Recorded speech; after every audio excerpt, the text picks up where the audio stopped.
Good evening, everyone. I'd like to get this meeting started. So, Mr. Karate?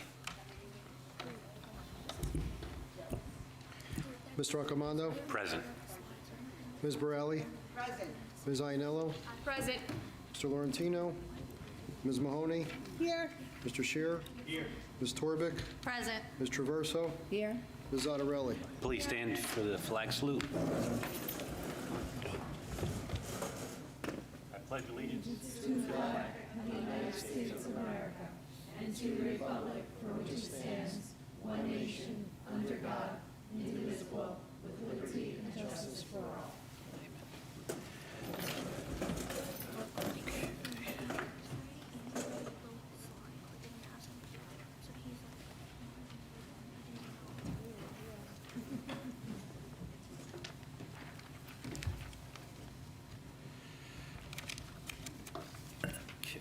Adequate notice of this meeting has been sent to all members of the Board of Education and to the Bergen Record in accordance with the provisions of the Open Public Meetings Act, Chapter 231, 1975.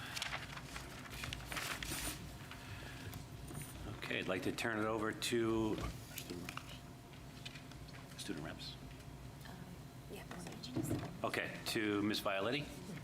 Okay, thank you. I just want to take this opportunity to introduce our student reps one more time. We do have our alternate filling in, Elishba Khan, so thank you for coming. Samantha had to attend she had a previous commitment, and Olivia Lash.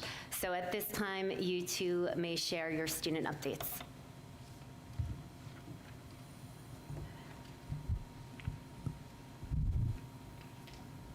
I think it was on, yeah.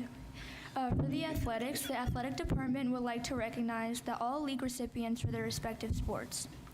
For boys soccer, our first team all-league goalie was Michael Papagallo. Our second team player was Nick Mallon. And an honorable mention to Jake DeJulia. For girls soccer, first team Isabella Serra, Emily Mansfield, Madison Kalea, and Yancy Z. Yancy also recorded her 100th career save. And the second team players were Megan Holsworth, Mariah Torres, and Mia Ianello, with honorable mention Gianna Gargurgovich.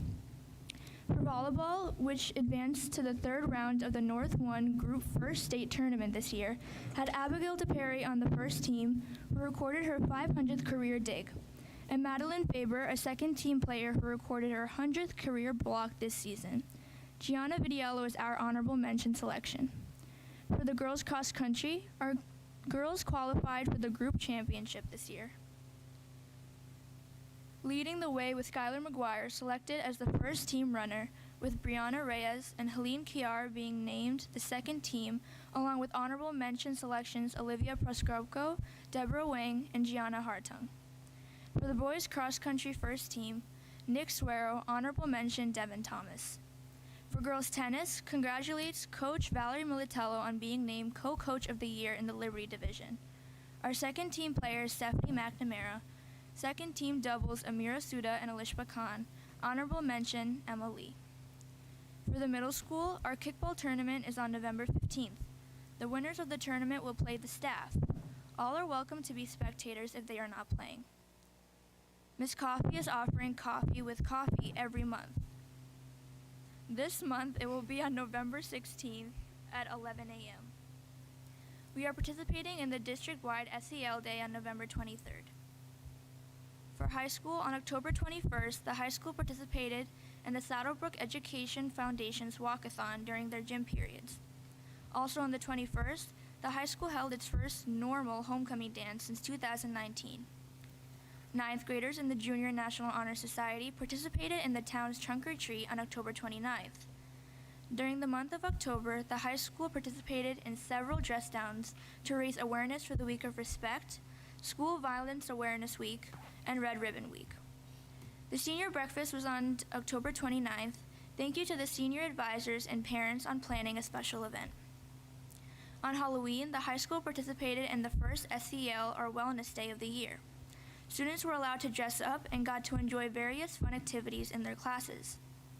There was a dress down day also, where the money raised went towards supporting the 12th grade class.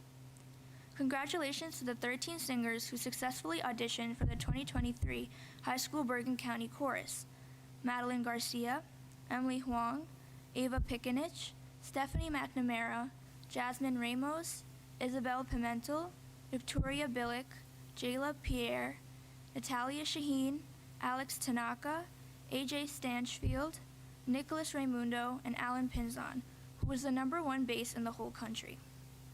Option 2 applications are open the spring of 2023. The deadline to apply is Friday, November 18th. New for this spring, juniors can apply for Option 2, Alternative Physical Education. October was an exciting month in the elementary schools. They had school-wide activities for Fire Prevention Week, National Safe Schools Week, Unity Day, and Red Ribbon Week. The students also participated in the SBEF Walkathon, and the teachers enjoyed the opportunity to meet with the parents of their students at parent-teacher conferences. On October 20th and 21st, the students at Washington School attended their first field trip to Secker Farms. They had a great time picking pumpkins, navigating a corn maze, and going on a hayride. Many of the students came back with pumpkins bigger than them. Students also participated in the SBEF Walkathon and had a fun time walking for a great cause. The month ended with lots of Halloween festivities, including trick-or-treating and parades. Washington School currently has a Wrap It Up fundraiser going on until November 18th. Parents and supporters are encouraged to see the virtual backpack for more information. Thank you. Great job. I am going to share some updates, and then we are going to have some of our students share with the community information on all the clubs that we offer at the middle school, high school. And then after that, I will share an update presentation on our bond referendum for December 13th, just so that everyone knows. And then we will go through the agenda. Some updates that I have to share is we recently held a family night for our ELL families, our English language learner families. And it was the first time that we did this. We had all the families, we invited all of the families. We did have about 25 people attend. Mrs. DeBonis did lead it, and our ESL teachers came as well, and they led activities with our families to find out, more information about them so that they can all share with one another what makes them unique and special. And it was a great night. We're looking forward to having many more. We also hosted our community wellness event, which was very well attended. Smith School did have the most attendance, so they did win an additional dress down day over at Smith School. Mrs. Wonder will share that with her school community. And also, our Option 2 program is really going very strong. Our students that are participating in the work-based learning Option 2 program, we are receiving compliments from their employers. They are contacting Mrs. DeBonis, who leads our Option 2 program, and sharing all positive information with her. Like, they're telling her that if any students we have, they really would take any of our students. We're so proud of how our students are performing in this program, and we're looking forward to even more growth.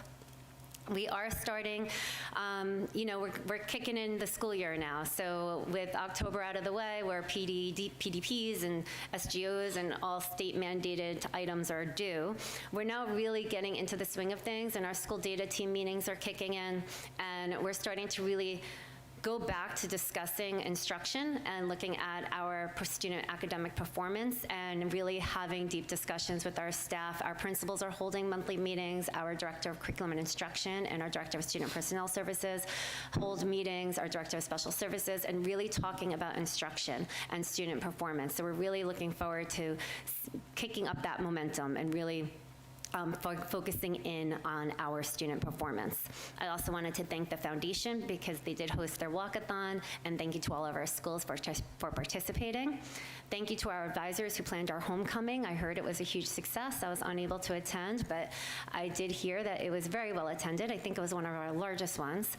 And the students had a great time, and that's what it's all about. And beautiful weather for our homecoming games, so congratulations to all. And I wanted to just remind everybody to, if you have not joined your school's PTO, to please consider joining. You may contact the school to find out who the president is and information on how to join, but they're really important organizations and a really great way to get involved in your child's school. So tonight, as I shared, we are going to have students talk about our clubs and extracurriculars at our middle school, high school. I just wanted to share the importance of these extracurriculars and why we have them. So they are in alignment with our mission statement, they're in alignment with our district goals. And there's a lot of research on extracurricular activities at middle school, high school. They improve social development, they instill a sense of belonging, they foster friendships and teamwork, they improve self-esteem of our children. They help our children explore their interests and skills.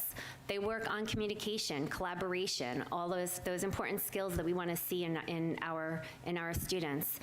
They learn time management. They learn about long-term commitments, committing to a club, committing to, I am losing the word that I'm looking for, and really sticking with it, go with that. And it's also a great item to add to their resume as they either look for a job out of high school or look to attend higher education, whatever it is that they have, that, whatever their goal is. It does really assist in all aspects of a child's development, and all this leads to better mental health, and that's what we're looking for. That's the need at this moment. Okay, so at this time, we are going to have our students present, so I'm going to ask our board trustees to please go over to the front row so that we can view their presentation. Our students will present, and then after that, I will share information on our referendum. Okay, so students, you may get ready.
My name is Alishba Khan, and I'll be talking about the Future Business Leaders of America. It's a newly started club, and it's the high school division of the Future Business Leaders of America Incorporated. The advisor is Catherine Vincent, and the FBLA High School helps high school students prepare for careers in business through academic competitions, leadership development, and educational programs. The students in grade 9 through 12 are currently enrolled in business course and have taken one in the past are encouraged to join. Right now there are 2 members because of the fact that they just started it this year.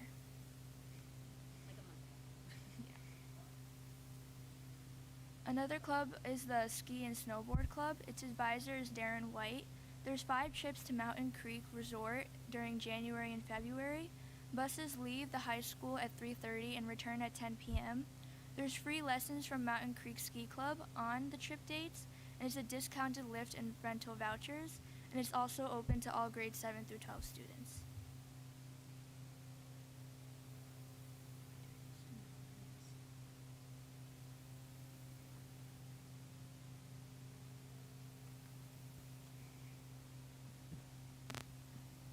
Hi, I'm Mambir.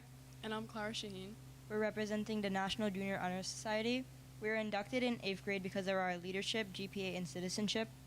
Each marking period, we do one big service project along with our personal service hours. This year, we started off strong with a trunk or treat with the theme of Ghostbusters. We also help run some of the SEL days. Last year, we ran the Amazing Race, and many of the students enjoyed this. All of these service projects enrich the school and the community. Our goal this year is to be of service to our school, our local community, and our larger community.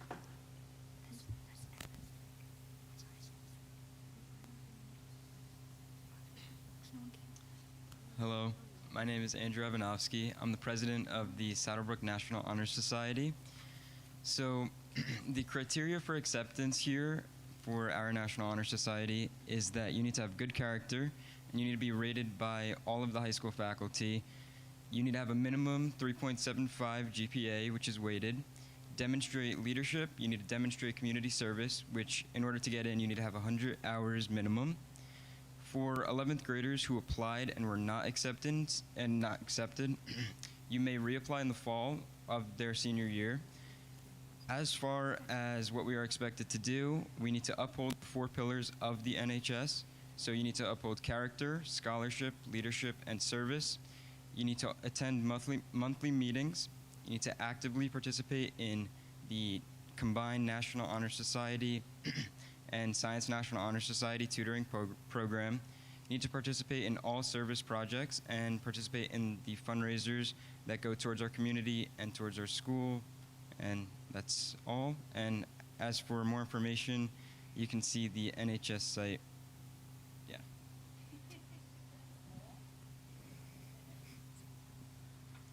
For the High School Student Council, they meet once a month and anyone from 9th through 12th grade can join. It helps share students' ideas, interests, and concerns with teachers and school principal. It raises funds for school-wide activities, including social events, community projects, and helps provide a need for school reform.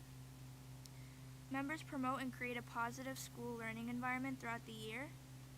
Some of their jobs is organizing pep rallies, including relays, events, and themes, school-wide fundraisers, including food drives, animal shelter, and the Giving Tree.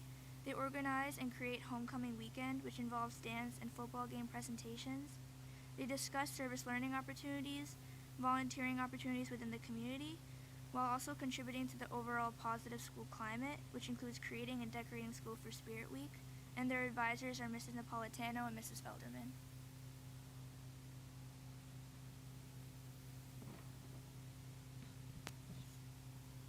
Hi, I'm Madeline Garcia.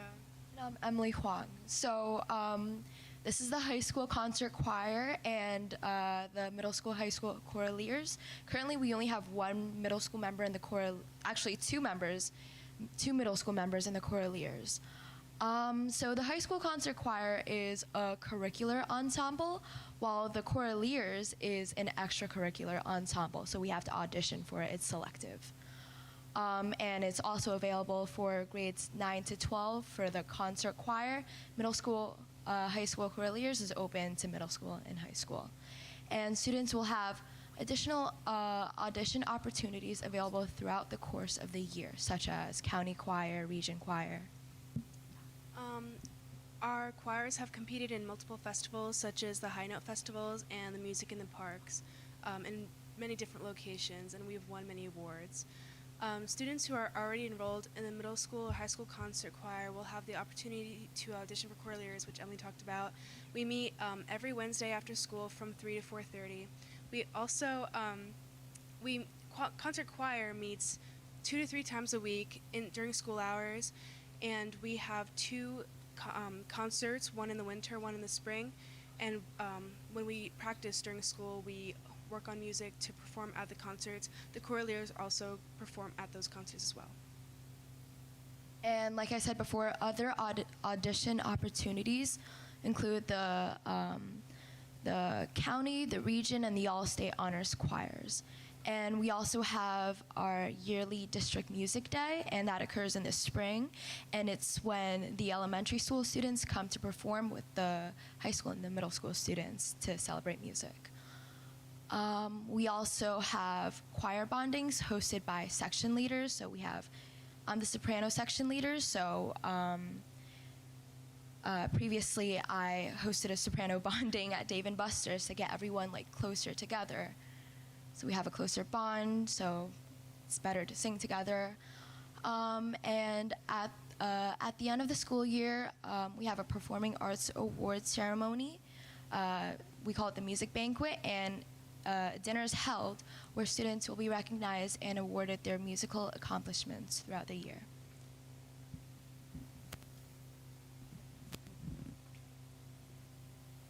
Every year, the Saddlebrook Music Department produces a spring musical play to perform in March. The past productions have been Xanadu, Beauty and the Beast, and the most recent was Hello Dolly last year, and the advisor is Frank Ortega.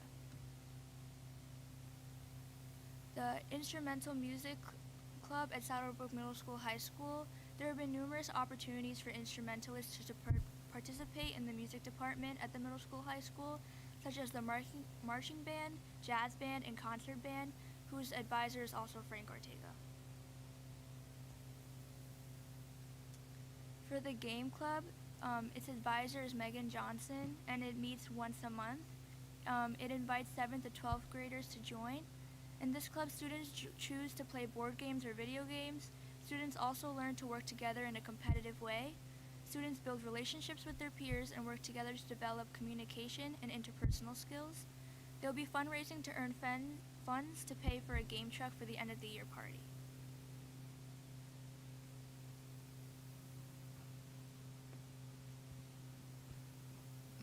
My name is Tyler Rotella, and I'm representing the debate club. And I'm Natalie Murga. I'm a 12th grader, and our advisor is Miss Johnson and Miss Gradsky. We meet once a month, and our purpose is to teach students how to properly form an argument and defend their opinion on a topic. We aim to develop superior oral and written communication skills, develop excellent critical thinking skills, develop effective tools for research, organization, and presentation skills, and to develop strategies to overcome fears of public speaking. And I'd just like to add that we're a fairly new club after a year of not running, and one of our main goals is to visit a professional debate, overall focusing on how it works.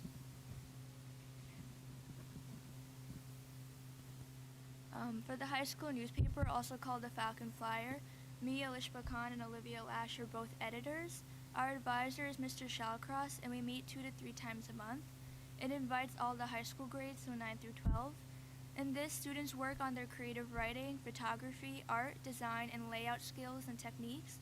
The newspaper supports and features articles in our community, athletics, music, and events. I myself try in each issue to write either an op-ed or about a current event. All high school students are welcome to form their voice in a safe way while learning transferable skills. And the digital newspaper is published for the community 3 times each school year. Another club that's binded with the Falcon Flyer is the High School Literary and Art Magazine, or the Unicorn. Its advisor is also Mr. Shallcross with Caitlin Alvarez. It meets 1 to 2 times a month, and it's grades 9 through 12. On here, students work on their creative writing, editing, photography, design, and layout skills. The Unicorn supports and features the writers, poets, and visual artists in our school. Students can share their creative work in a safe way while learning transferable skills. And the magazine is published each semester for the school year. And in here, teachers can also find students who have creative writing or poems or different things that they would like to be featured, and they could be asked to put it in. So in that way, students can find their own work in the magazine.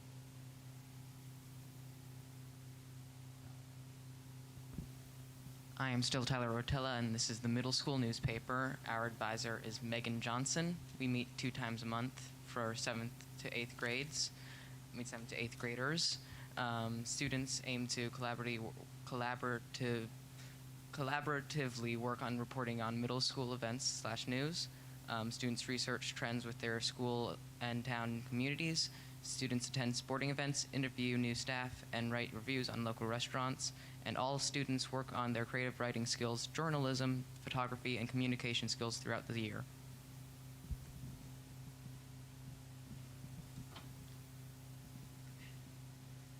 As I said before, my name is Andrew Ivanovsky, and I am the Vice President of the Math National Honor Society, also known as Mu Alpha Theta. Last year I was the president, this year I stepped down to be vice president, so this has been running for 2 years now. As members of this prestigious club, we all pledge to encourage and recognize mathematical and intellectual thought, advance knowledge of mathematical understanding, participate in the academic community, and in turn, encourage a dedication to the pursuit of mathematical knowledge that benefits all. Criteria for acceptance includes that 11th and 12th graders are enrolled in 4 years of math courses here at Saddlebrook High School. You need to have a minimum GPA of 3.5. the teachers that you have to have recommended you. And members are expected to attend monthly meetings. As for in these meetings, we all do a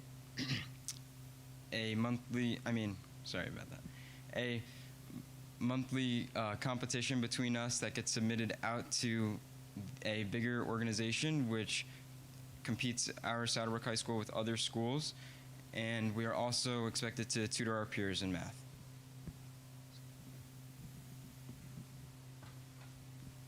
Hi, that's loud. Hi, my name is Emily, and I'm the Vice President of the Science National Honor Society. Our advisor is Miss Angerami, and our membership criteria is rather rigorous. We need an unweighted GPA of a 3.8, I think. I'm sorry, I'm kind of blind. Out of 4.0, and enrollment in at least one honors or upper level science, which could include AP. We also need to maintain a 3.5 unweighted GPA across all science courses, as well as attend all monthly meetings and continue enrollment in our science classes. Members of this prestigious club pledge to encourage and recognize scientific and intellectual thought, advance their knowledge of classical and modern science, communicate with the scientific community, aid the civic community with its comprehension of science, participate in community service, and encourage dedication to the pursuit of scientific knowledge and that benefits humankind. So, some of the main things we end up doing in Honor Society are the blood drives, which we're looking to make community-wide this year. So, we're looking to make it in all of Saddlebrook as opposed to just our student population, but in the past we've had great turnout, having a lot of our upperclassmen students participating and raising a lot of blood for organizations. We also end up doing one article a year, and we present on different topics such as biology, chemistry, etc. My name is Olivia Lash, and I will be representing the Political Science Club. This club is run by Mr. Rashtruni, and it's for all grades. The purpose of this club is to create an environment for the current events and political discussions, and to promote a civics-based discourse and get an understanding of political systems, public policies, and to keep abreast of current event issues from a U.S. and global perspective. Members are required to attend monthly meetings, be prepared to discuss a variety of topics, and enjoy informal debates, explore social, economic, and political issues, plus any corresponding legislations, analyze elections, and develop news literary skills from examining current events.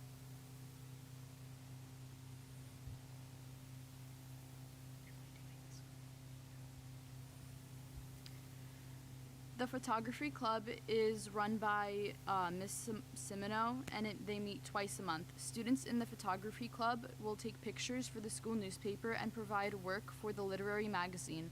They also plan and take photos in the classroom.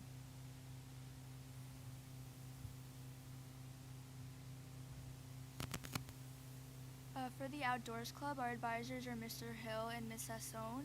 We have 5 to 7 hikes per year, so usually about one per month. Students have the opportunity to explore different hiking trails and learn about nature and the history of all the trails. It usually takes place after school, and our next hike should be on November 28th.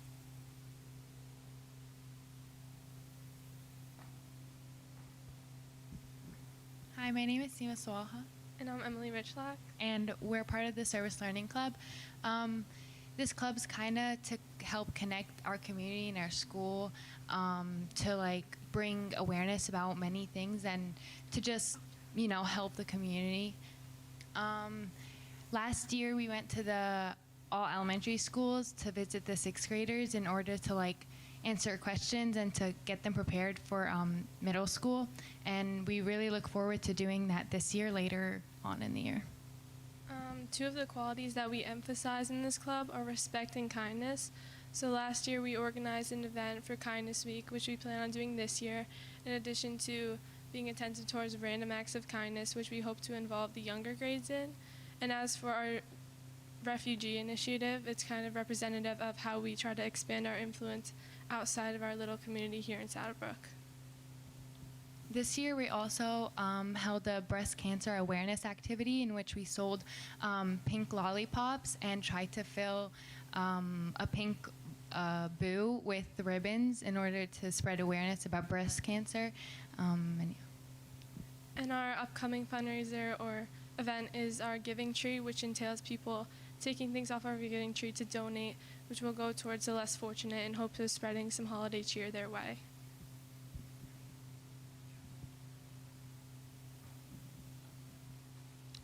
I am still Tyler Rotella, and this is the Middle School Student Council. Our advisor is Tracy Cahoon. We have simple goals. We aim to complete a trick-or-treating for the Troops initiative, which we've just completed this afternoon. Candygrams for holidays, where students can buy little pieces of candy for $1 to send to other classmates or teachers. We aim to organize the field day for the middle school, to some degree at least. We aim to create food drives and coat drives for those who are in need.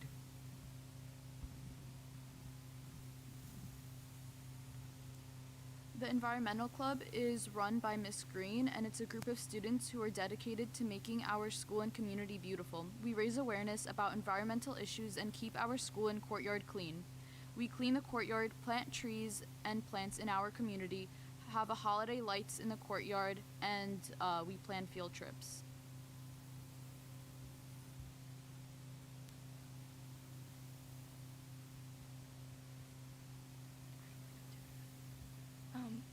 The person who's supposed to isn't here anyway. One of our other clubs is Drama Club. The advisor is Miss Green. It's just started recently, and the club is open to all students who love theater. Students will be introduced to stagecraft through improvisation activities, collaborative exercises, games, skits, and field trips through local and professional performances, and we hope to perform a small variety show at the end of the year.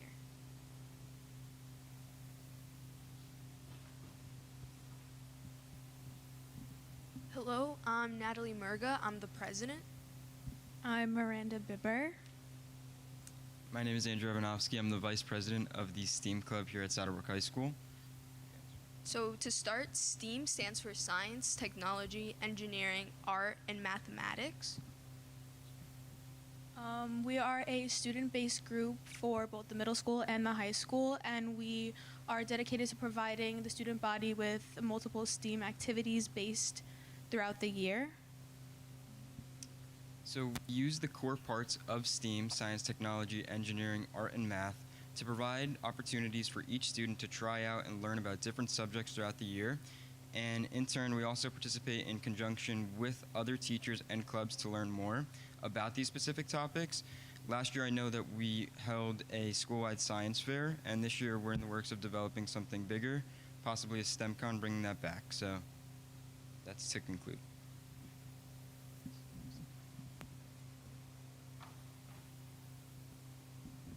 Hi, I'm Seema, the president of the Marine Science and Astronomy Club. And I'm Emily. And for a general overview of this club, our motto, Sea and Sky, really encompasses it all as we study everything from the aquatic life of the bottom floor of the ocean to the stars up high in the sky, with special attention to the preservation of marine life and the importance of fostering curiosity about the universe. In order to spread awareness about our oceans and astronomy, we have fundraisers, and in order to raise money for the club, so we can go on field trips in order to spread awareness. We also host movie nights and field trips. So recently, last year, we had a trip to the New York Aquarium, which we saw sea lions, sharks, and other marine life. This year, we're planning to go to the Camden Aquarium, as well as potentially the Liberty Science Center, which has an aquarium of its own, as well as a planetarium and other science exhibits. The fish you see in the photo on the left are still alive and well today, swimming in one of our tanks upstairs. Those guys are in freshwater tanks. However, we also maintain many saltwater tanks, which are home to crabs, snails, and other wildlife, which give us the opportunity to learn about how we can take care of them. Also, for our astronomy club, we hope to later this year have some sky observation nights in order to analyze the skies and the stars. That will be held with Mr. Zolonsky. The Italian Culture Club, taught by Mr. Klein, is a club where students learn about Italian culture, food, and civilization. The club meets every couple of months virtually, and as a different member of our leadership team presents a video. After the video is over, we discuss what we learned and new ideas for the next meeting. We also meet in person and go on fun outings, such as having dinner at K Pasta or going to Dave & Buster's. The Latin Club, also taught by Mr. Klein, is a club where students learn about ancient Roman culture and lifestyles. We meet every couple of months virtually, and a different member of our leadership team presents a video. After the video, we are also able to ask questions and go into more detail about anything we were interested in or confused about. We also have in-person meetings where we try new foods and go places, such as going to dinner and a park in Hoboken at the end of the year. The Yearbook Club, also run by Mr. Klein, is where we create the yearbook for the high school seniors. We meet twice a week, usually from 3 to 5:30. We create the senior portraits, sports pages, the ad pages, and everything in between. There is a leadership committee who helps the new students feel comfortable with the software and checks the pages to make sure there's no grammatical errors. We also send every page to its respective administrator and to the students themselves to double check that everyone is happy with the page.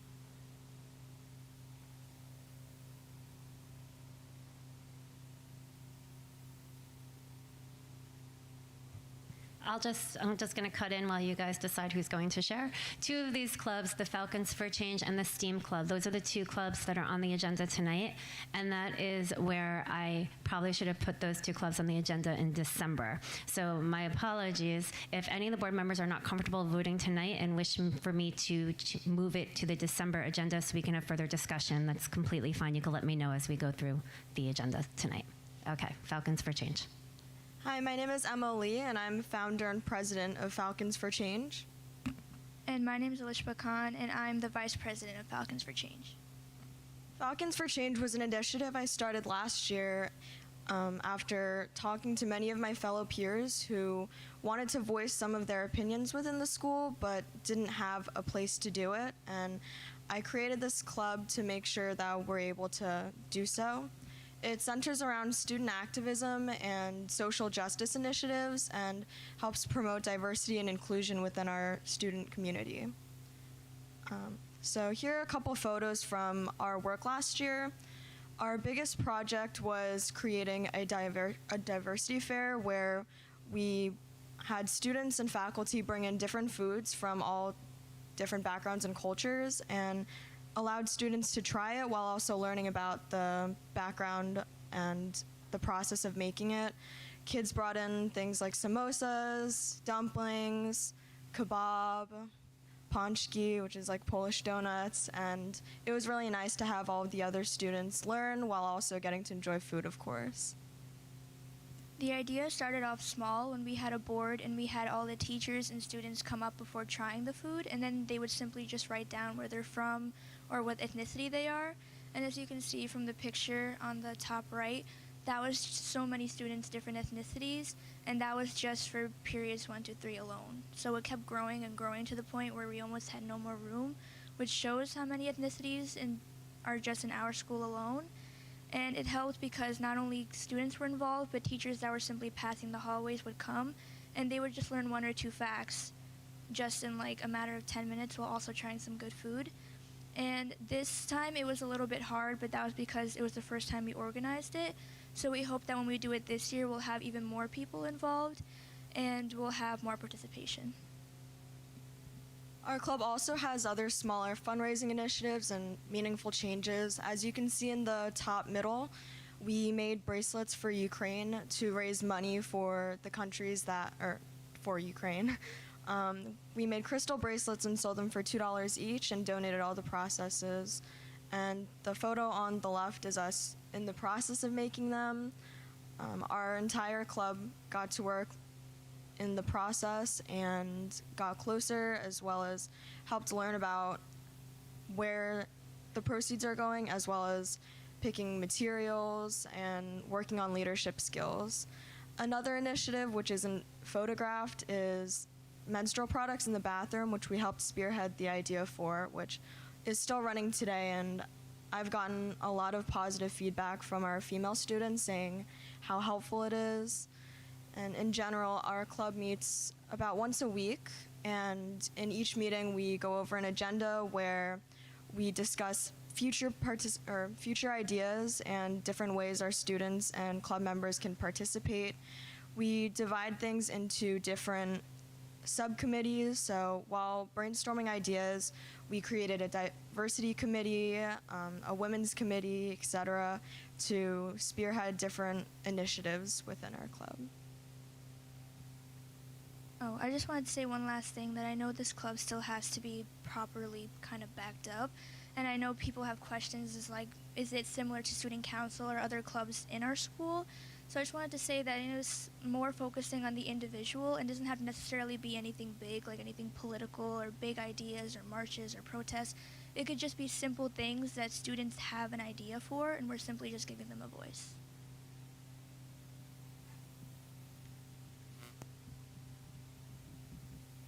We will be hosting, the middle school, high school will be hosting a club activity fair on Wednesday, November 16th during our lunch periods to further promote our student activities.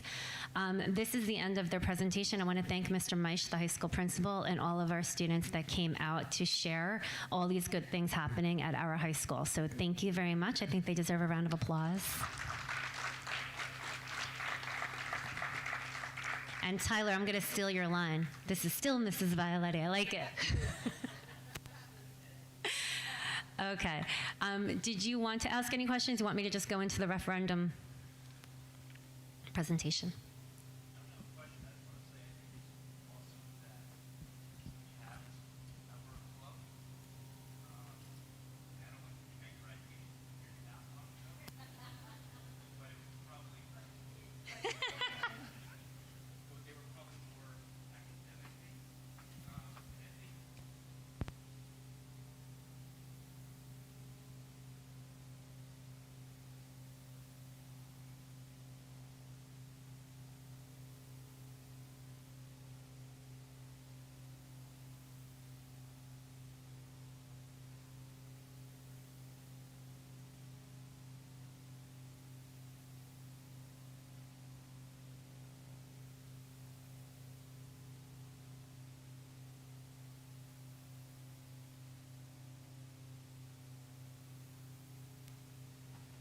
Oh.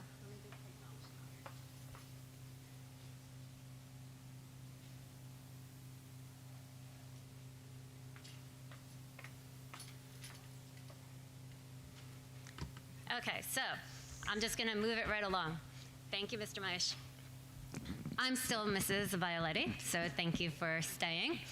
I am going to share the presentation tonight is going to be more of a more information providing based on questions that have been emailed to the district and questions that we saw on social media platforms and such. So, just to sort of in the hopes of answering some of these questions. So I want to start with sort of like a disclaimer here where I don't usually look at my notes, but I don't want to miss out on anything. I've gathered at this point from reading social media that there's a little bit of distrust between the community and the schools. So the first thing we're going to talk about is that relationship.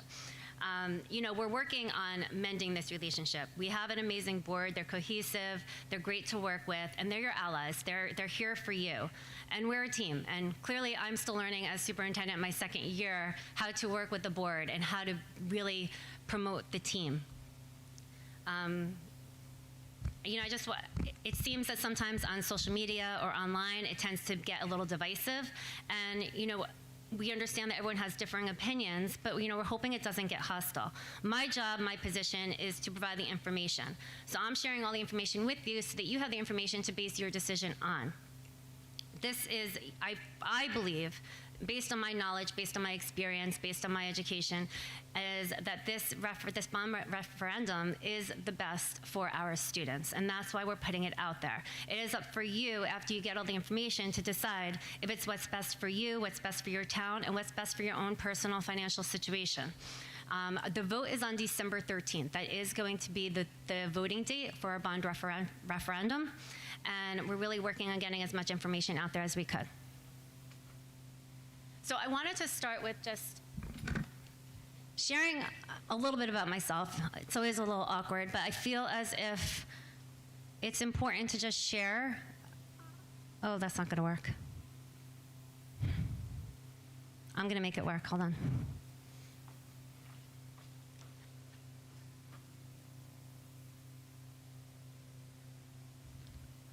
I got this.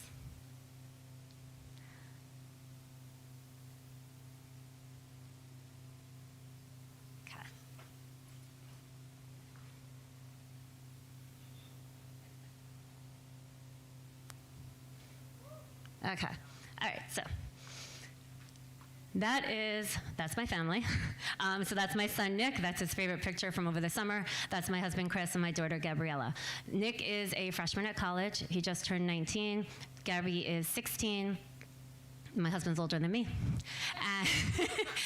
And I put the scale up there because I am a Libra. I'm not a big zodiac person, but I really do feel that that kind of encompasses who I am. I always try to be fair. I'm the middle child as well. I always, my line growing up was, that's not fair. I try to always understand the different perspectives of everybody and try to make a fair decision based upon receiving all the information.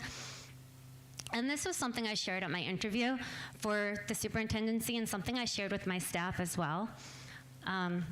Let me go back to my notes here so I don't forget anything. You know, as I said before, I'm still learning, and I am very fortunate that I do love my job. I started here in 2015 in Saddlebrook. I was principal at Franklin, and then I was director of curriculum, and then superintendent. I believe I'm probably my 7th superintendent that I've had since I've been here. So I understand where some of the distress comes from and some of the uncertainty. A little bit about me. I graduated from Rutgers University. I worked full-time while I was at Rutgers. My parents are amazing. They showed me how to balance a checkbook, and they said, great, go to school. So I went to Rutgers knowing how to balance a checkbook. I worked full-time. I turned 18 that October. All the tables were out front with the credit cards. I probably got about 10 credit cards in my name, learned how to switch the balance over, real-life lessons. I graduated with criminal justice and sociology. My sister was a probation officer at the time in Patterson. I think she's manager. I don't forget what her title is now. My brother works for the Bergen County Sheriff's Department, and my sister got me a job at the Juvenile Detention Center as a social worker. From there, they started a school at the detention center. So I went back for teaching. I fell in love with it. I went to Montclair, again, while I was working full-time. And then when I graduated from Montclair, I got a job teaching in Jersey City, taught there for 9 years. Then I taught in Wyckoff for 4 years. While I was teaching, I went back for educational leadership through the College of St. Elizabeth. I then left my teaching job to be a supervisor of instruction in Oradell, and then from there I got this job as principal at Franklin School in Saddlebrook, and so forth. You know, I have a ton of loans. I'm still paying them off, but I'm proud of everything that I've accomplished. Last year, I paid off one of my loans. The confetti came up on the screen. It's super exciting, and I'm really excited to get close to paying off one of the other ones.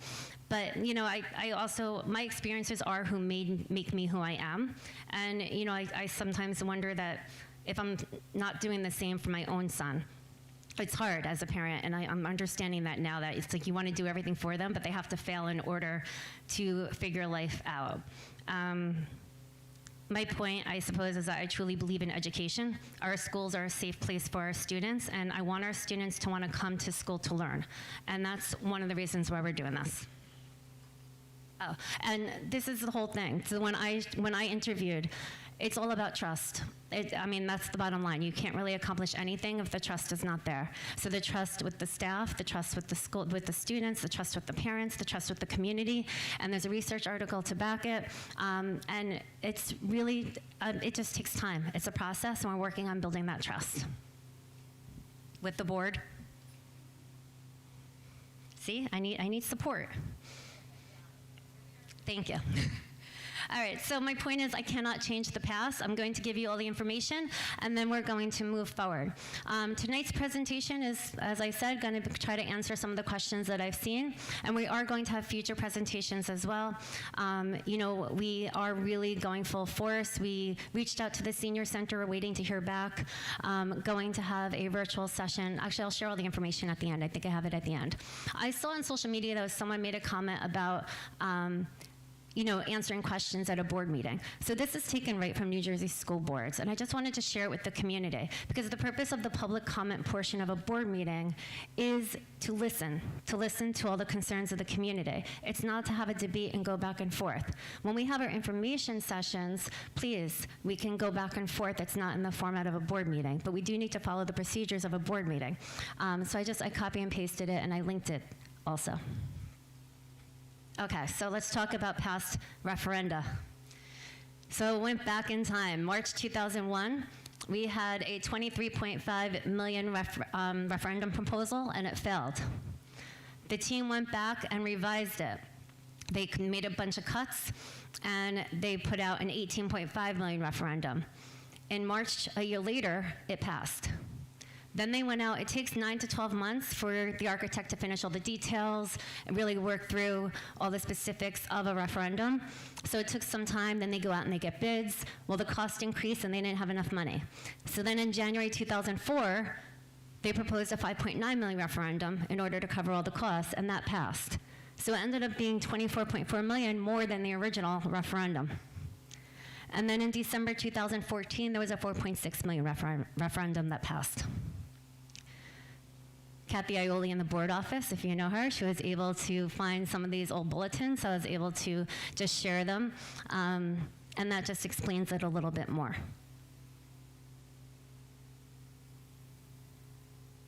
Why is our auxiliary gym not regulation size? Because another cut and paste from one of the bulletins. One of the cuts from that original referendum was the gym. So it says the committee acknowledged a need for more indoor athletic space, but reduced the size of the proposed new gym. We strongly agree that both our physical education program and our co-curricular athletic program require more space, but the previously conceived new gym was just too large. Instead, the district's architect created a space that is still in line with New Jersey state standards, but is smaller and less expensive. So I know that question's been asked a lot, and that is the reason why.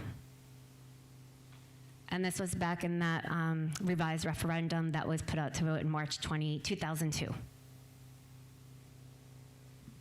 What does assessed value truly mean? When we talk about the tax impact on the average house assessed at $407,800, the assessed value is what's used to determine the property taxes. It's different and typically much less than market value. So on our referendum website, there is this link that you can log on, you put in your address, and it'll tell you what your house is assessed at. And that's what these numbers are based on. What additional staff members will need to be hired? Well, with the creation of a middle school building, we already have the grades in our district, right? We already have 6th grade, we have 7th grade, we have 8th grade. So it's just a matter of what the new building will need as far as personnel goes. These are not part of the referendum, these salaries. This is what's going to be localized into our budget. So we have a vice principal that will be needed, a nurse for the building, probably a part-time clerical, we have a secretary, guidance counselor, an additional guidance counselor I feel is necessary, PE health teacher, music teacher, and then probably about 3 custodians. So that is what we are figuring that we will need as far as personnel goes. We are starting to, the goal is to start building these positions into our local budget, maybe get 1 or 2 next year, 1 or 2. So like as the new building would be created September 2026. So the hope is that by then we'd be able to have these positions in our local budget. You have to remember that right now we have art teachers, we have gym teachers that are teaching middle school, high school, and they're able to do it. So we do have, like our worst case scenario, they go back and forth and we're able to do it. Ideally, we would want these personnel. As far as Washington School, we are proposing 4 additional classrooms upstairs. That means we do need additional teachers and aides, but preschool is tuition-based, and that tuition will essentially pay for the salaries of those staff. And those classrooms are very large. Oh, someone mentioned that it was said in the community that the upstairs of Washington is not able to be used because of asbestos. That's not true at all. It is currently being used by child study team members. It has been tested. It's tested all the time. We're required to test it, but it's not used because we don't have an elevator. We don't have any chairlift anywhere for children to go up and down, and that's actually another question. Hold on. Okay, why are we voting in December? We're voting in December because there's strong timelines that we need to adhere to. So the Board of Ed approved the referendum in June. This is what has to be done. So the paperwork that needs to be submitted, educational plans, schematic plans, you have to amend your long-range facilities plan, project plans, applications have to be sent to the commissioner. This doesn't look like a lot, but all of this entails a whole lot of specific information that's very detailed. Our long-range facilities plan, and you have to submit it, 6 months before. Our long-range facilities plan was returned to us as approved on October 21st. And from there, we started planning as to how best to promote this and what we can do. If we do it in December, if it's passed, this allows us to start the work this coming summer, some of the work this coming summer. Whereas if we waited, we would have to wait that much longer in order to start the work.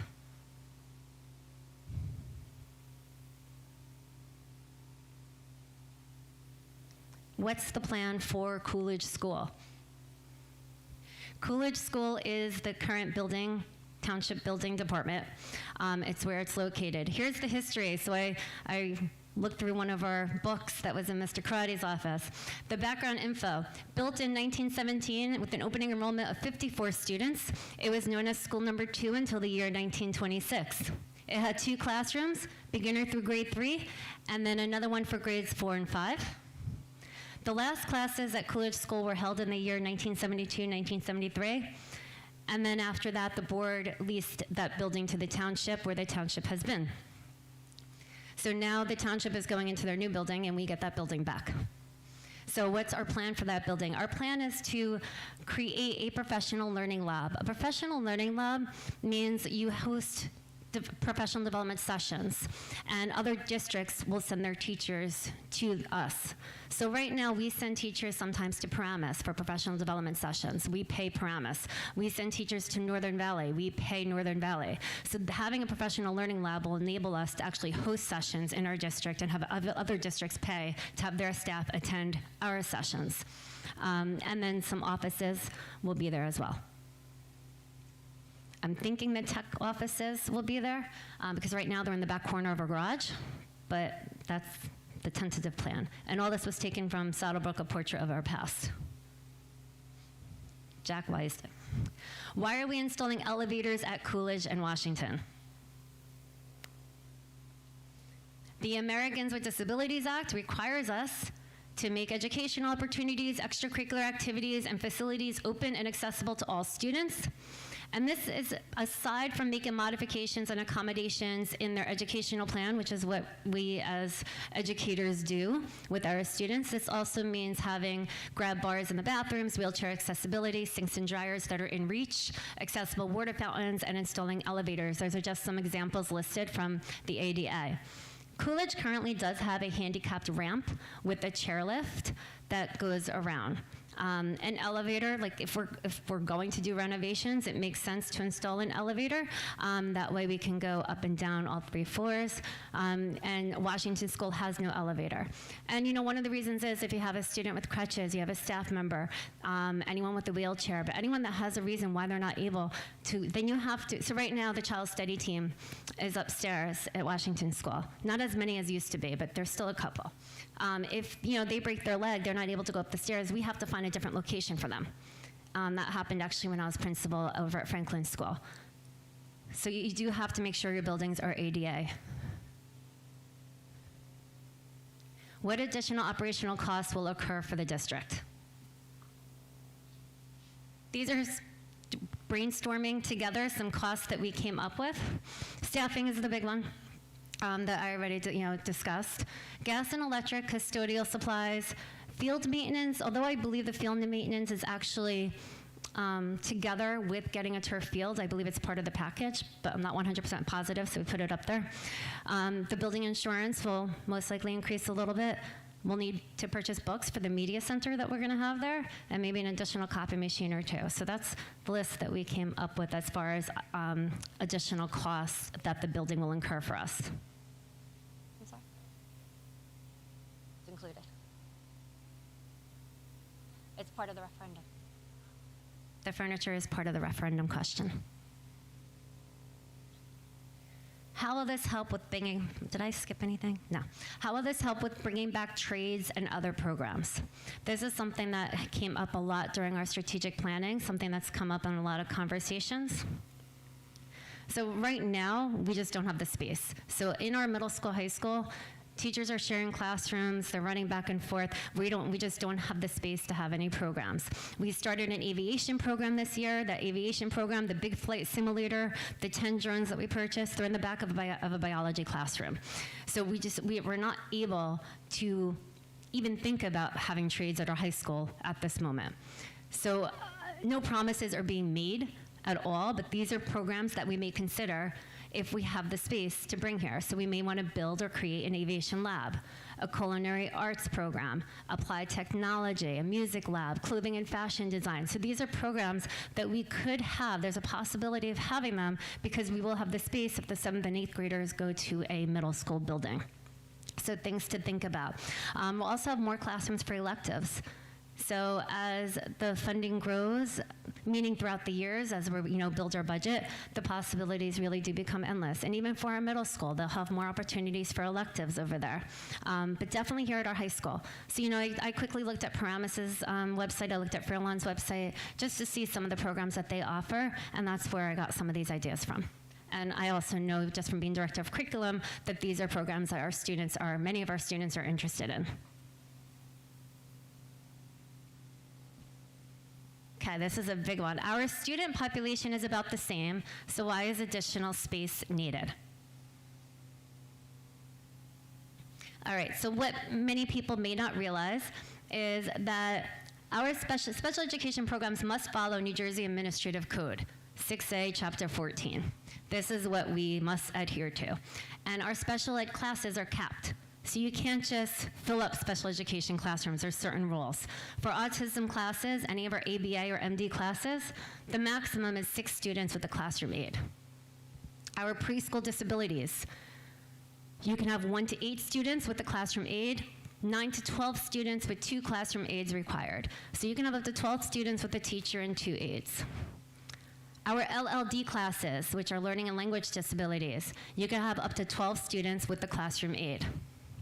Our resource room at the elementary level, 9 students is the maximum with the classroom aide. And resource room secondary is considered 6 to 12. It is considered 6 to 12. Our resource room at secondary is 7 to 9 students with multiple subjects and a classroom aide.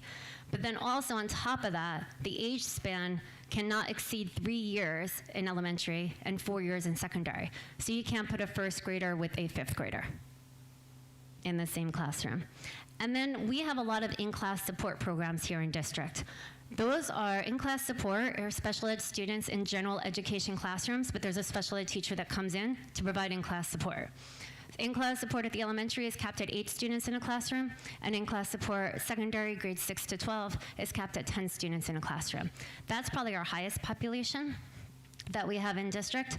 Resource room, just to go back and kind of define these, resource room is when students are pulled out for a subject, so they might be pulled out for reading, pulled out for writing, pulled out for math. That's a resource room. So that's why you can't have more than 9 students with an aide in a resource room. The point is to be a smaller classroom so that students can focus. Our learning and language disabilities are LLD classrooms. Those students are in their classrooms for the majority of the day, and they may be able to join their peers for maybe a science lesson or a social studies lesson, but the majority of the day they are in their LLD classroom. Preschool disabilities are preschool students with IEPs, and our autism classes are the ABA and MD multiple disability classrooms. I also wanted to mention that we currently have 45 special ed students that are out of district. The average cost that we're using on those students is $3.6 million. So I know also I saw people were saying, how do we bring students back into the district? We may not be able to bring, especially our older students that are out of district, back into our district because their program's working for them. They've been there for many years. But what we are able to do is build our program here. So we have special ed programs that we just created an ABA MD classroom at Franklin School this year, kindergarten and grade 1. So as the need rises, we are creating programs here, and then we can keep those students in district. We can also try to bring back as many students that are appropriate to bring back to district, absolutely. And many students may want to come back to be with their peers or be with their siblings. But we're really growing our special ed classes here so that we can keep our children where they belong, which is with us in district.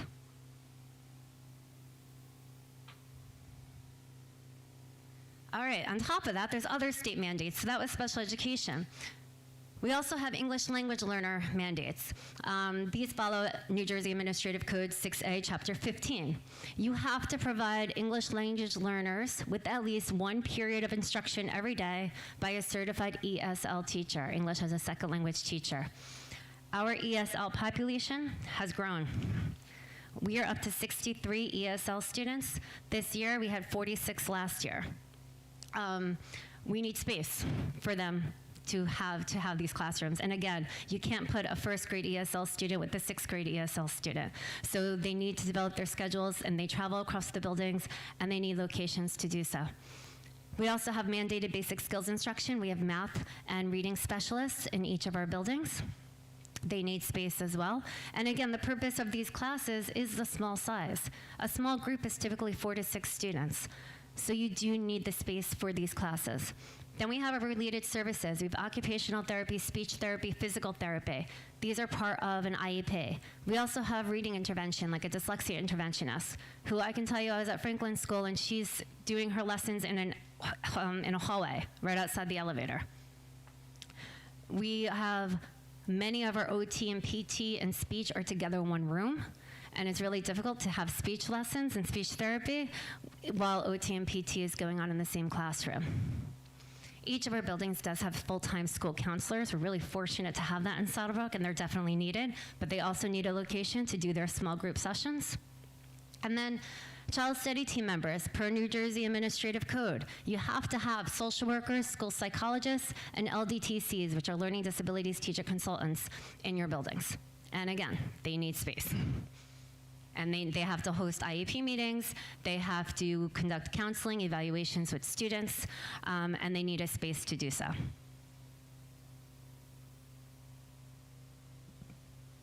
Oh, this is a fun one. Why do roofs need to be done? Again. Okay, got to look at some maps and got to create some maps. They need to be, not all the roofing needs to be redone. Only the older ones. So this is Smith School. You can see they've been done in different years. So you have 2005, 2012, and then you have 2 sections that were completed in 2015. Franklin School, 2005, 2015. That's the gym area, and then the front was done in 2021. Washington School, that center area was done in 2012. The rest was done prior to 2005. That's all I know. Then we have Long School, 2015 and 2005. And there's our middle school, high school. So again, you see 2005, 2013, one section was done, and then 2015. So when we are talking about doing the roofing in this referendum, we're not talking about doing the entire roofing, we're talking about doing sections, the sections that are older and need to be done. Will this construction cause additional flooding to surrounding areas? So what the board did was we partnered with the company to provide professional environmental counseling services for all of these proposed projects. If the bond referendum passes, the Department of Environmental Protection, that's the New Jersey Department of Environmental Protection, they're required to review our plans for the new turf fields and the addition, the middle school addition, to make sure that we're providing appropriate drainage for stormwater. The entire project, including the fields, is required to have a 0 increase in volume on site. And this is what will assure that all the surrounding properties that the stormwater from the site is not being displaced onto neighboring properties and not causing additional flooding on the nearby roads as well. And if you have further questions about that, I highly encourage you to attend our virtual session with our professionals and our in-person session with our professionals where they can answer more questions on this. I love this one. Why move grade 6 out of elementary schools? Couple different reasons here.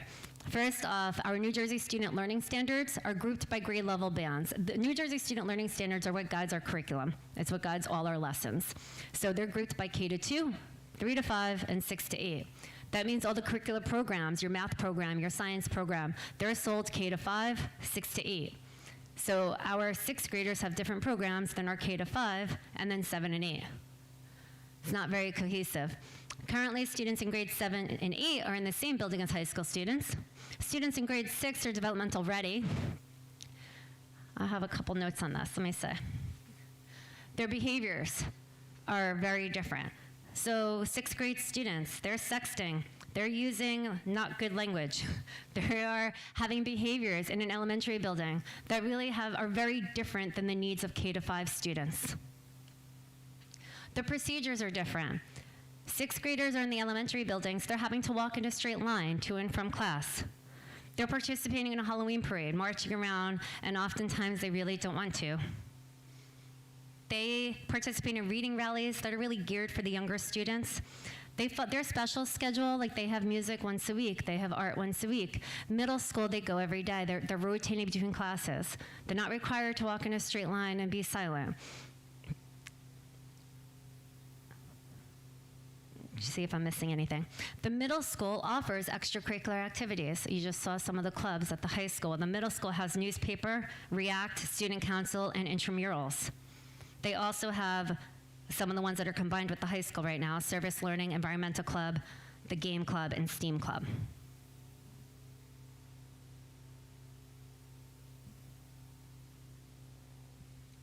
These are the sessions I was talking about. A postcard is being mailed out to every single house in Saddlebrook. It was mailed out, I believe, Monday, so by the end of this week, every single house in Saddlebrook should receive the postcard. The postcard's going to have the virtual session information, the in-person session information, the QR code to our website that has all the financial information, has an FAQ section, has all the details on every project that we're doing. That postcard is being mailed out, and every house should receive it by Friday. The vote is December 13th. The email to email questions is referendum2022@sbpsnj.org. I'm trying to think if I'm forgetting anything. We are meeting as a communications committee Monday, this coming Monday. We will develop more of a plan on how to get the information out there. We have reached out to the senior center, as I shared. We are creating posters and signs for the town, and we're open to suggestions. It's hard. I think the most difficult piece is reaching people that are no longer involved in the schools or not involved in the schools. So if you have suggestions, please send them to us, because we need to be able to get the word out there as much as possible.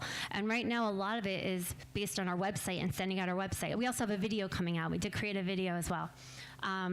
But a lot of people may not be tech savvy or may not want to go online to find out the information. So if you have a different idea as to where we can go to share the information, please reach out and let us know. And that is the end of the presentation.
Oh, Ms. Violetti, you're all done with your presentation and report, or? Yes, sir. All right. I'll hand it over to you, Mr. Karati. Okay, just a few items here. The HVAC units we're going to air condition the gyms at Helen Smith School and Law Memorial, Franklin School, sorry. Those two schools, they're supposed to be done back in the summer, but all the issues with supply issues and staffing. We expect to have the unit for Smith School end of next week and installed. So it currently has the heating, but then the air conditioning is going to be put in just in time for the cold weather. And we hope Franklin School will be delivered sometime in the next few weeks after that. We're also going to be installing air conditioning at the main gym here at the middle school, high school gym. That project wasn't estimated to be done until the spring. The contractor's doing the work as much as they can do, and then the equipment's being ordered and we delivered hopefully sometime in the springtime. My office is working on, or completed the district report of transported resident students. This report due Monday was submitted today. This annual report to the state details which students are being transported in district and out of district, and it's used to develop the transportation aid for the upcoming school budget 23-24. Another report that is used for generating our state aid for next fiscal year is the application for state school aid. This report is due December 2nd, and they base the counts, and that's how they generate the special education aid, security aid, and another one called equalization aid. My office is also preparing for the 21-22 annual audit, and we will be starting the 23-24 budget build. So it's a very, very active time, along with the referendum. So a lot of work to do, but that concludes my report. Okay, thank you so much.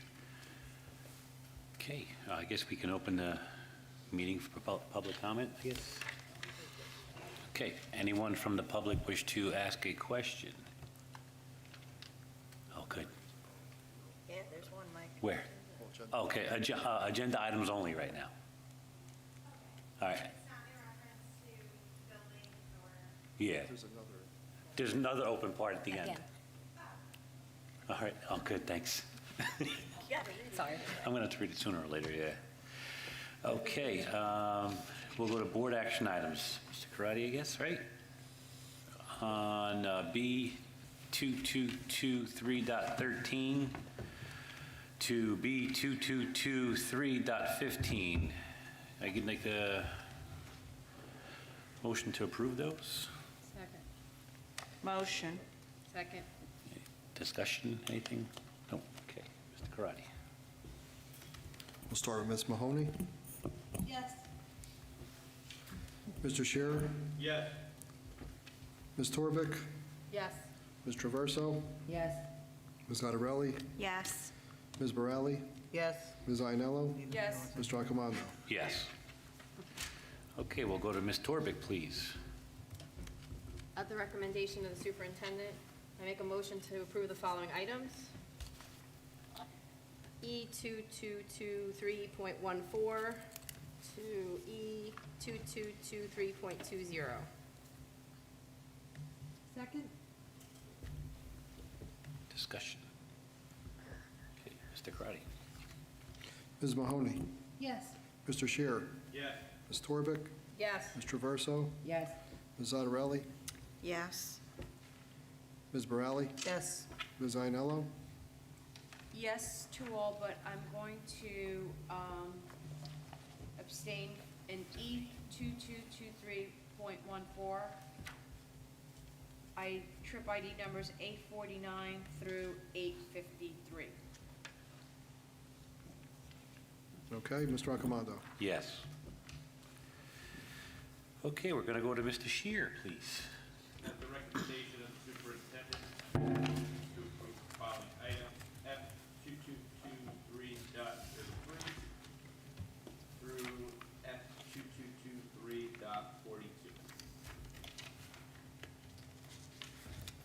Second. Any discussion? Okay, Mr. Karati. Is that me? Ms. Mahoney? Yes to all except for 2223.33. I'm abstaining from check number 62353. Mr. Shearer? Yes. Ms. Torbeck? Yes, but in F2223.33, I'm abstaining from check number 62381. Ms. Traverso? Yes to all, except in F223.33, I'm abstaining from check number 62384. Ms. Ottaveli? Yes, but I'm abstaining from F2223.33, check number 62382. Ms. Borelli? Yes. Oh, but you have one check there, too. I have a check for what? I'll tell you later. Abstain from the check. 62333. 62333. Could I get 10% of that? Where did I go? Where did I go? Ms. Ainello? Yes to all, but I'm going to abstain. F223.33, check number 5287, and check number 5610. Mr. Accomando? Yes to all, except I'm going to abstain from the same thing, F2223.33, check number 62383. Ray, we're gonna have to talk. The only one with the abstaining check. We'll take care of you in December. Yeah, so for the rest of the board members, don't leave without seeing me before, but Okay. Well, it's okay, we didn't get the Just- check, though. for the public, it's not their pay. We abstained, Rich, but we didn't get them. We didn't get the check Yeah. yet. So you can abstain too if you want. Not gonna get a Pass second. them down.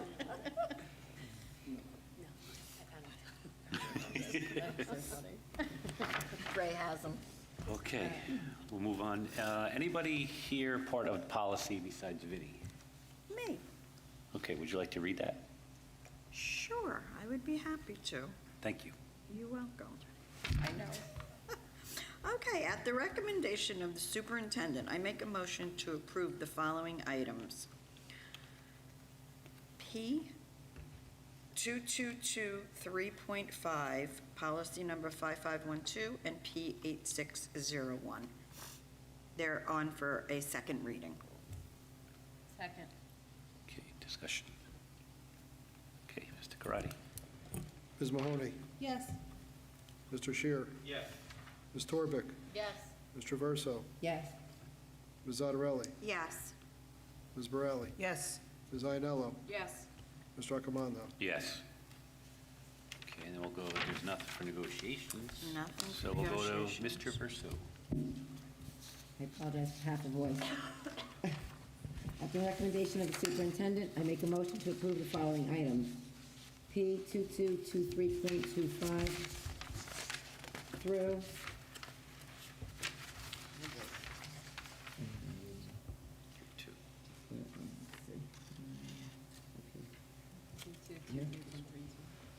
sorry, P 2223.32. Second. Discussion. Okay, Mr. Karati. Ms. Mahoney? Yes. Mr. Shearer? Yes. Ms. Torbeck? Yes. Ms. Traverso? Yes. Ms. Ottaveli? Yes. Ms. Borelli? Yes. Ms. Ainello? Yes to all, but I'm going to abstain from ID numbers 2 and 4 in P2223.28. Mr. Accomando? Okay, I'm going to say yes to all, but I just have a question if I could. P2223.30, that's going to be paid for by the program, not by, Yes. okay. Okay, yep, yes to all. From their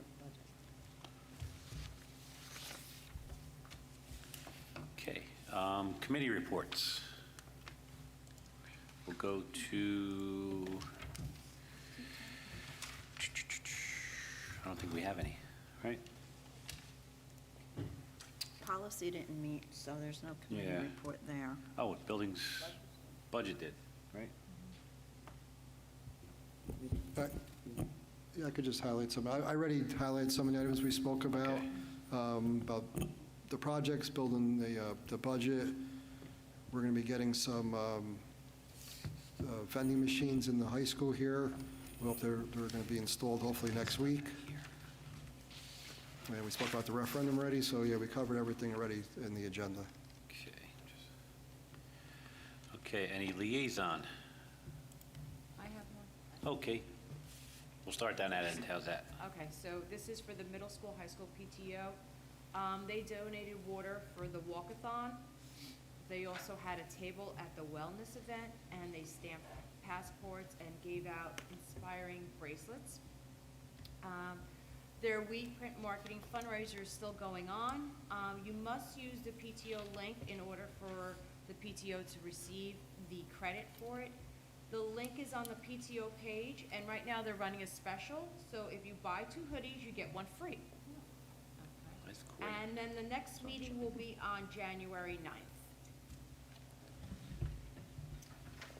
And I can do the building township liaison? The township. Township Okay. liaison, sorry. All right, so we did meet with the township. I'll share some of the items we discussed. I was waiting until after Election Day, so I did not follow up yet, but I will let everyone know what we discussed. We discussed the front of the middle school, high school, and moving one of the crosswalks, because a lot of our students do park across the street, and we do notice a lot of jaywalking occurring. So we spoke about taking one of those crosswalks. To add an additional crosswalk, we were saying might be a little crazy with the traffic, but we spoke about moving one of the crosswalks to be more in the center, and for our students to utilize. We spoke about having signs at the drop-and-goes at our elementary schools, so we have the yellow curves are painted, and we spoke about putting signs, no parking during school hours, 7 a.m. to 4 p.m. Monday through Friday. That way, the families that live near those schools will be able to park and use the sidewalk for parking outside of school hours. We spoke about the traffic and parking problems at arrival and dismissal. We spoke about mainly the middle school, high school, and it's tricky because we do have empty parking spots in our parking lot, but people prefer to park on the street or to park across into the parking lot next to the tennis courts. I'm assuming just because of traffic, it's just easier to park there and then go on their way. So it's hard to be able to find a solution to that. We did talk about ways to stop any littering that may be occurring in that parking lot, putting a garbage pail there, and talking to the library. They had not received any complaints about people being able to park in order to visit the library either. So we're going to try putting the garbage pail and encourage our students to make sure that they're using it and not littering and not causing a mess in that parking lot. If they continue to do so, then we'll close off that parking lot for them. We spoke about the referendum and different ideas and ways to promote the referendum. Using their TV channel, going to the senior center, as I said, presenting at a council meeting. We're most likely going to be presenting on that December 6th council meeting. We are looking into installing a banner on Market Street as well. We spoke about our shared services with the DPW and the custodial staff, our recreation and school athletics. We spoke about the crossing guards and having a crossing guard stationed at Route 46. We spoke about the pros and cons of that, and the state maintains that overpass, especially during the winter months with the snow and ice. We spoke about our SLEOs, our Special Class 3 officers in each of our buildings who have been absolutely amazing. The township does pay for them, and they've been fully, I don't want to say supportive, but fully available to us, walking around the building, available to our students. They've been absolutely wonderful, and we can't thank them enough. And we spoke about the drainage problem also, and the DPW did come and they dug out a ditch on the side of our parking lot, and we spoke about just cleaning out the drains and debris regularly. We'll continue to do so, and that was it. Through the chair. Yes. Mrs. Violetti, could you just maybe repeat? 'Cause Sure. I want to make sure I understood exactly what you said about the curbs in front of the schools and the no parking. So right now they're all painted, ooh, sorry. That's okay. Right now they're all painted yellow. Correct. And so no one can park there ever.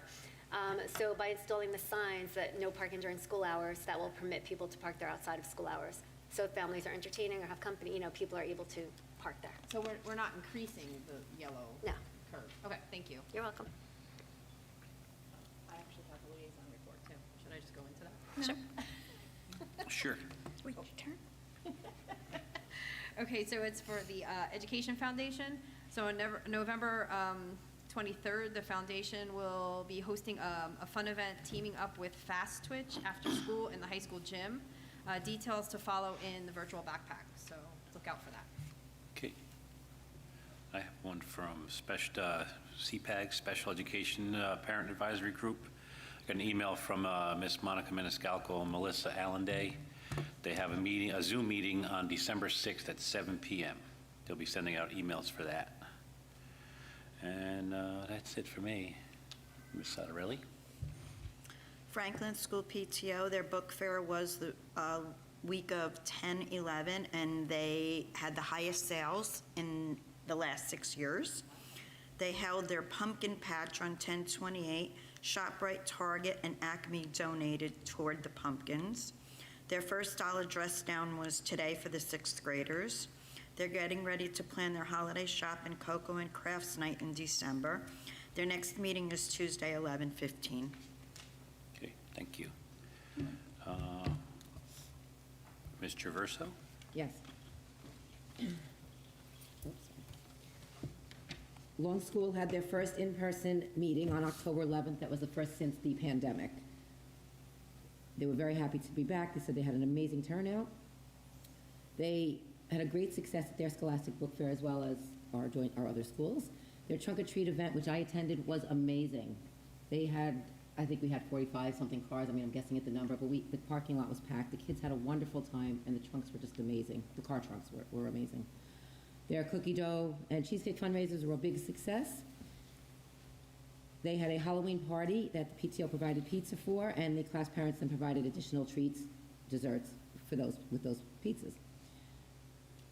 There is a discussion about a holiday workshop being done the first week of December. That is waiting approval. And there's a snowman breakfast also scheduled for a date in December at Applebee's. They are planning some other events, looking forward to that, and their next meeting is on November 15th at 7 p.m.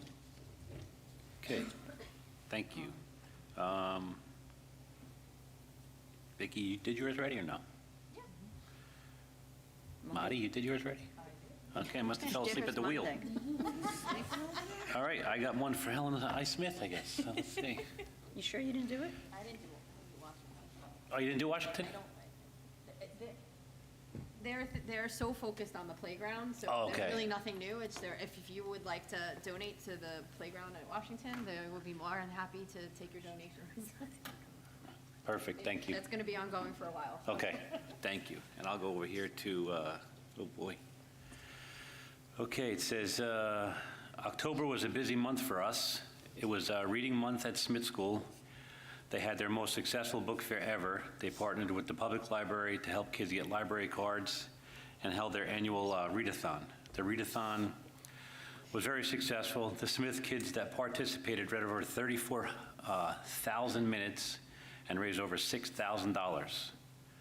For reaching and crushing the fundraising goal, the kids will get to see Miss Wonder perform live. Oh, boy. They also had a successful fall festival, despite the rain, yeah. They had games, activities, and a pumpkin patch. They had about 40 pumpkins left over, so they gave them a pumpkin to each class to make thankful pumpkins. They will write what they are thankful for on the pumpkins during the month of November. The rest of the pumpkins were donated to the Bill's New Hope Barn, which is a farm for rescued animals. Oh, huh? The Smith School 6th grade is selling spirit wear socks. Anyone in the district can purchase. If you're interested, I have some, well, I don't have some, but they have flyers. The deadline to order is Friday. You can order online and include your Saddlebrook address for local delivery. Spirit socks, yeah.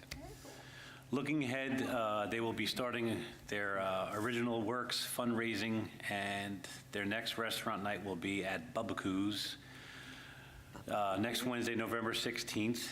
Next Friday is a dress down day. The theme is going on vacation.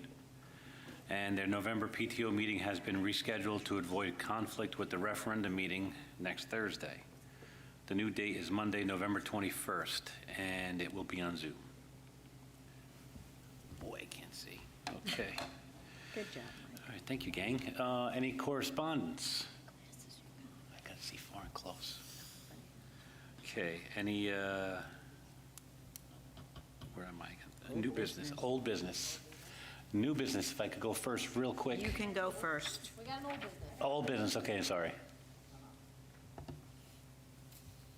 I just wanted to give a little of a shout out to Mr. Bonus for the Yes. wellness event.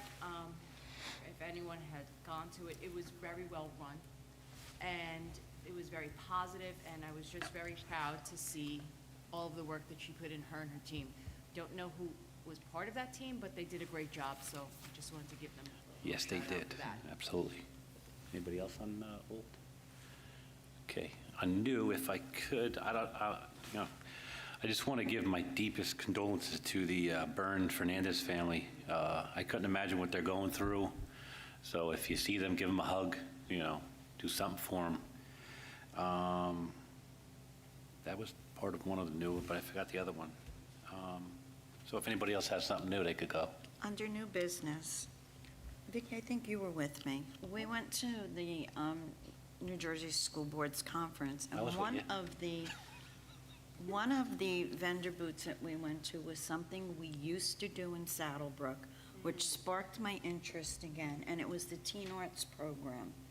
And I really wish that we would look back into that and bringing it back, because that was a wonderful, my kids did it, it was a wonderful experience for the kids. Thank you. Yeah, I was with you. I wasn't. I have, it's on, I have paperwork from them. So we do can- I. Yeah, we can bring it. Okay.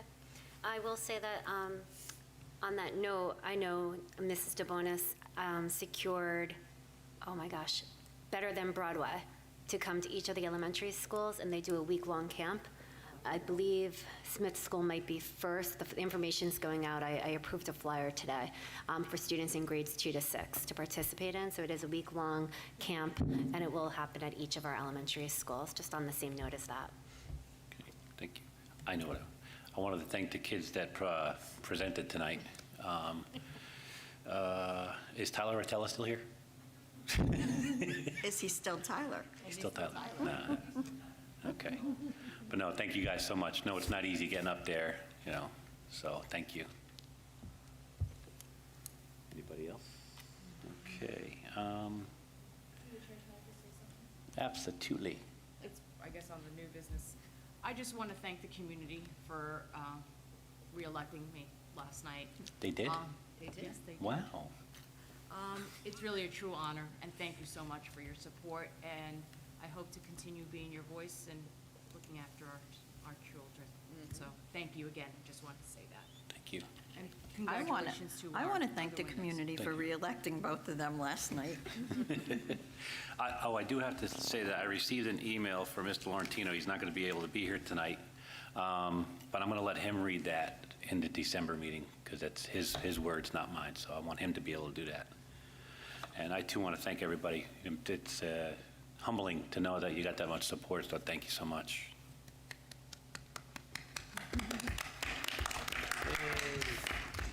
Okay, on that note, I think that young lady wants something to say over there, so let me You gotta make a motion. Mike. open the meeting to the public. Motion. Second. All in favor? Aye. Any opposed? Okay, 1 second, young lady. Residents are requested to state their names, address, and subject matter. In the event it appears the public comment portion of this meeting may exceed 45 minutes, the presiding officer may limit each statement made by a participant to 5-minute durations. Issues raised by members of the public may or may not be responded to by the board. All comments will be considered and a response will be forthcoming if and when appropriate. The board asks that members of the public be courteous and mindful of the rights of other individuals when speaking. Specifically, comments regarding students and employees of the board are discouraged and will not be responded to by the board. Students and employees have specific legal rights afforded by the laws of New Jersey. The board bears no responsibility, nor will it be liable for any comments made by members of the public. Members of the public should consider their comments in light of legal rights of those affected or identified in their comments and be aware that they are legally responsible and liable for their comments. Okay, thank you for your patience. I just have two questions. Of Danielle Stallings, 91 Bill Avenue. I have two questions. One, I'm brand new to the district, so that is why I don't know what's going on here. I just moved to town. I'm very, very happy to see all of the educational programs in place as well as clubs. So I have two questions. One, with all the great things we are doing with the clubs, is there any grants that we've applied through from the state supporting that? And my second question is, with the nice buildings and all the adjustments being made, was there any thoughts in terms of increasing security with the unfortunate student violence going on in America?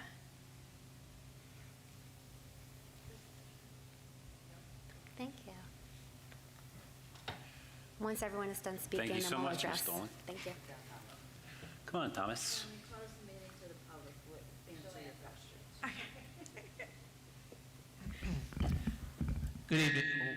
I didn't think it was going to be that loud. Why are you yelling at us? Oh, my goodness. Okay. My name is Thomas Van Winkle, 128 Lincoln Avenue. Through the chair, I want to thank Ms. Violetti for her presentation tonight on the referendum. It's great that we're looking at the social media questions and answering them, which is wonderful to see. And it's also, I also saw the comments, so I'm hoping people will continue asking questions and communicating concerns, which I think is a great thing. I'm also hoping with the upcoming Q&A sessions that they'll be on the TV station, they'll be advertised. So this way people who are not on Facebook will know that these sessions are coming up. Because it's going to be, from what I hear, it sounds like it's going to be very valuable on the 17th and the 19th. Also, my other question was, I was wondering if the Zoom link will be on the mailers that are going to go out to all the houses. And my last question is, I was wondering if the video that was made about the referendum will be on the public access TV station. That's it. Thank you for everything. Thank you, Thomas. Anybody else? Okay. Okay. Welcome. Oh, I'm sorry. Sorry. I'm sorry. If there's nobody else, we had a motion to close? Sorry. All in favor?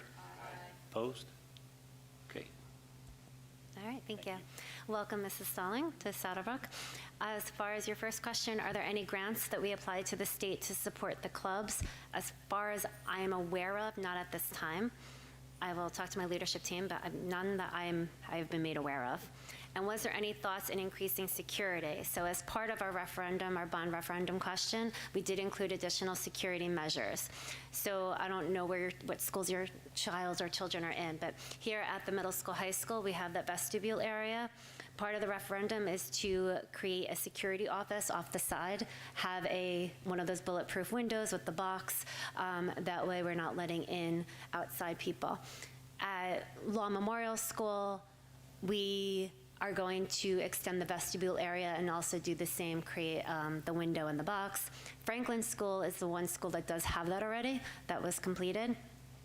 Smith School they already have the vestibule area with the window, but we're going to upgrade that window and create the box. And Washington School, the same. We're going to put the window in the box. So that's part of our bond referendum question. Thank you. And Mr. Van Winkle, the Zoom link will be made available on the referendum website, I was being told. I will have to check and see where else it's going to be, but I do know it's definitely going to be shared out, and it will be on the referendum website. I will have to communicate that as well. And the video is currently being edited, and as soon as it's completed, then we will share that out with the community. It will be on the referendum website, and please, you may share it on social media, you may share it on the TV channel, share away. So thank you to everybody that actually assisted with the creation of the video. It was fun. Yes. Okay.